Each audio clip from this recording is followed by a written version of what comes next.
राजनीति अब प्रचंड है, बलवान है, क्रांति का संकल्प है, विकास में विश्वास है, नीतियों की राजनीति है, विचारों का प्रहार है, वर्तमान है, इतिहास है, विपक्ष की हुंकार है, वादों का विवाद है, चुनौतियों का अंबार है, देश की है यह पुकार।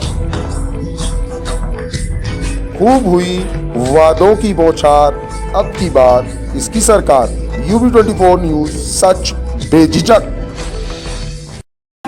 अजी हमने कहा आदाब और नमस्ते भी। स्वागत है आप सभी का हमारे खास कार्यक्रम साक्षात्कार में। आज हमारे साथ साक्षात्कार में मौजूद है सिरसागंज विधानसभा से बहुजन समाज पार्टी से चुनाव लड़ रहे ठाकुर राघवेंद्र प्रताप सिंह जी। तो उनसे जानेंगे कि आखिरकार किन मुद्दों पर बीएसपी अब चुनाव लड़ रही है और सिरसागंज के क्या मुद्दे हैं जिनको लेकर, क्या संदेश है पार्टी का जिनको लेकर आप जनता के बीच में जा रहे हैं। देखिए, मेरे लिए सौभाग्य की बात है, बहन कुमार जी मायावती जी ने मुझे यहाँ से आशीर्वाद दिया है, मैंने विधानसभा सिरसागंज से प्रत्याशी घोषित किया है। और ये मेरे लिए बहुत बड़ी सौभाग्य की बात है कि नई विधानसभा गठित हुई 2012 यहाँ 2012 में यहाँ से विधायक जिसको बनाया, उसके बाद दोबारा जब 2017 में चुनाव हुआ तो उन्हीं को रिपीट फिर चांस मिला। समाजवादी पार्टी के तरफ से 2 बार यहाँ से जीत हुई। लेकिन आपने देखा होगा कि पूरे क्षेत्र में किसी तरह का आज तक समाजवादी पार्टी के विधायक ने यहाँ पर किसी तरह का कोई भी विकास कार्य नहीं कराया। आपने देखा होगा कि जिस व्यक्ति को 10 साल से हम देख रहे हैं, जनता देख रही है, वो व्यक्ति आज तक कभी विधानसभा में बोलते हुए नहीं सुना होगा किसी ने यहाँ के विधायक को। तो जनता बदलाव चाहती है और ये मेरे लिए बड़े सौभाग्य की बात है कि 2017 में मैंने भी चुनाव लड़ा था, लेकिन मुझे पराजय स्वीकार हुई, मैंने स्वीकार भी की थी और तब से मैं लेकर के आज तक जनता के बीच कार्य करता हूँ, जनता के बीच में रहता हूँ। मैं इससे पहले चेयरमैन भी रहा, तो ये बात कोऑपरेटिव बैंक का निदेशक भी रहा। 2017 में मैंने चुनाव लड़ा। मैं हमेशा जनता के बीच में रहता हूँ और जनता पूर्ण रूप से समझ चुकी है, क्योंकि यहाँ पर एक प्रत्येक में शामिल होकर के भाजपा की टिकट लेकर के आ गया। तो इनकी सब लोग यहाँ पे लोग जानते हैं, ये दल बदलुओं को सबको जानते हैं, तो इसलिए यहाँ जनता सब समझ चुकी है। जनता का भरपूर सहयोग और समर्थन मिल रहा है। मैं समझता हूँ कि मेरे ऊपर इस जनता की बहुत बड़ी कृपा है कि अब की बार मतलब बीएसपी का यहाँ से विधायक निकलेगा, ये मेरे को पूर्ण कॉन्फिडेंस है। और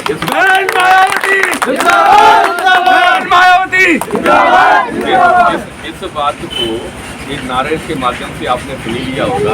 और जिस गांव में जाएंगे आप एक ही बात पाएंगे कि राघवेंद्र सिंह अच्छे व्यक्ति हैं, साफ स्वच्छ छवि के व्यक्ति हैं, हमेशा जनता के बीच में रहते हैं। ये बात मैं अपने द्वारा कह रहा हूँ।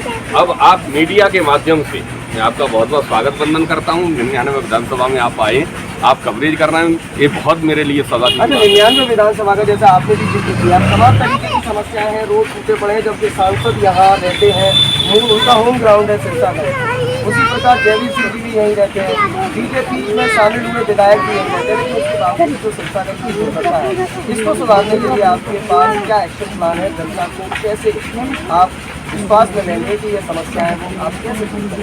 देखिए, जनता पर आप गोली वाली रहती है। जनता को ये लगता था कि जितने आपने नाम गिनाए बड़े बड़े दिग्गज नेता, मैं कोई दिग्गज तो हूँ नहीं, ठेठ किसान, जनता के बीच में रहने वाला व्यक्ति, तो लोगों को भरोसा था कि बड़े बड़े नेता कुछ कराएंगे। आप अगर देखेंगे तो सिरसागंज सिर्फ एक कस्बा था, जो सिरसागंज ब्लॉक भी नहीं था। विधानसभा तो गठित हो गई थी, तहसील का दर्जा नहीं था। मैंने दिन रात एक करके ये तहसील का दर्जा दिलाने का काम किया। इसको पूरा क्षेत्र सिरसागंज जानता है। सिरसागंज में तहसील की बिल्डिंग तो बन गई, जिन नेताओं के आप नाम गिना रहे हैं, इन्होंने आज तक उस तहसील को चालू नहीं करा पाया।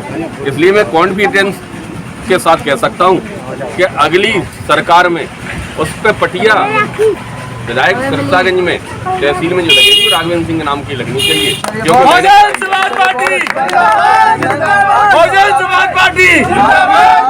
जानना चाहता हूँ कि 99 विधानसभा में आखिरकार जनता के बीच में आप जब जाएंगे तो जनता को कैसे उनको मोटिवेट करेंगे, क्योंकि आप जैसा बता रहे हैं कि दिग्गज जो नेता है उन्होंने काम नहीं किया, तमाम दिग्गज यहाँ सिरसागंज में वास करते हैं, उसके बावजूद जनता को सहूलियत नहीं मिली। तो क्या उन दिग्गजों को संदेश देना चाहेंगे और क्या जनता को संदेश देना चाहेंगे? देखिए, पहले तो वो पहला वाला क्वेश्चन मेरा अधूरा रह गया था, उसको पूरा कर दूँ कि उसमें जैसे रोडों की जो आपने बात की, यहाँ पे जो क्षेत्रीय विधायक थे उन्होंने सिरसागंज से गड़सान के लिए तो रोड बनवाई, लेकिन आप देखेंगे सिरसागंज से अराव रोड मेरे लेटर पैड पर स्वीकृत हुई है, सिरसागंज से सोथरा रोड जो बोली जाती है मैनपुरी जाती है वो मेरे लेटर पैड पर स्वीकृत हुई है।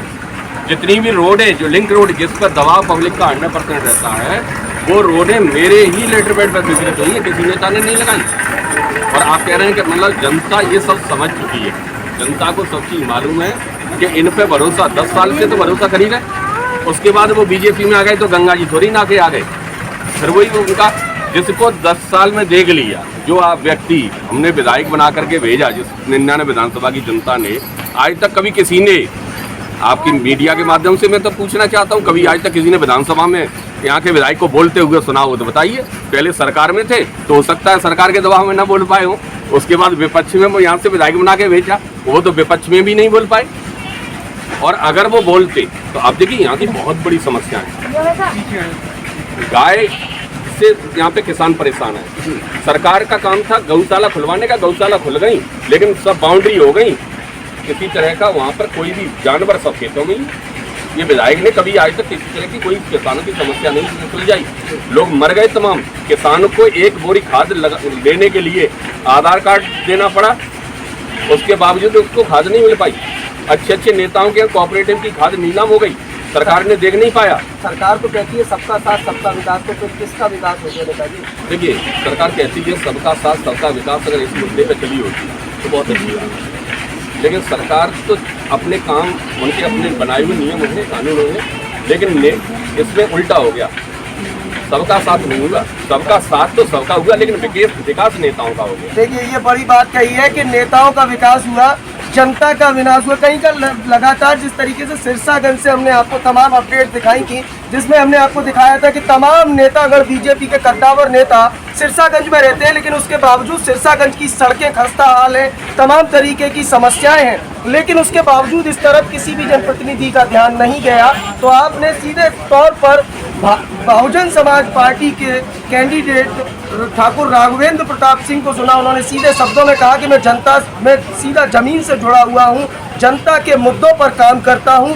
और आगे भी लगातार इन मुद्दों पर काम कर रहा हूं। जनता का असीम स्नेह मुझे मिल रहा है। अब ऐसे में 2022 के चुनाव के परिणाम क्या होंगे और जनता किसको देगी प्यार और किसके सर बंधाएगी सेहरा, ये तो आने वाला वक्त तय करेगा। लेकिन फिलहाल साक्षात्कार के इस खास कार्यक्रम में फिलहाल इतना ही। अपने सहयोगी सार्थक कौशिक के साथ मैं देवाशीष शर्मा, UV24 के लिए एक विशेष संवाद।